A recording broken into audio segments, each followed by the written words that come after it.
దావోస్లో 1,79,000 కోట్ల ఇన్వెస్ట్మెంట్లు అని గవర్నర్ గారు నోటెంబడం మళ్ళొక్కసారి పచ్చి అబద్ధం చెప్పించారు.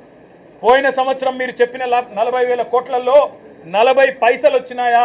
దమ్ముంటే రేపు ప్రభుత్వం శ్వేతపత్రం ప్రవేశపెట్టాలని చెప్పి మేము డిమాండ్ చేస్తూ ఉన్నాం బడ్జెట్ సమావేశాల్లో. మీ అన్నదమ్ములతో మీరు కుదుర్చుకున్న కాంట్రాక్టులు కాదు.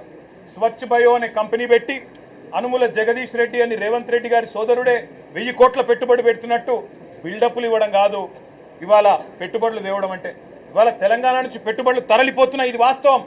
వీళ్ళ ఆర్ఆర్ ట్యాక్సులు, వీళ్ళ కమిషన్లు, వీళ్ళ దాడికి తట్టుకోలేక నిర్మాణ రంగం కుదేలైపోయింది. రియల్ ఎస్టేట్ మొత్తం అస్తవ్యస్తం అయిపోయింది. పరిస్థితి ఏమో ఇట్లా ఉంటే ప్రతి పదం గవర్నర్ గారితో ఈరోజు చెప్పించింది అబద్ధం.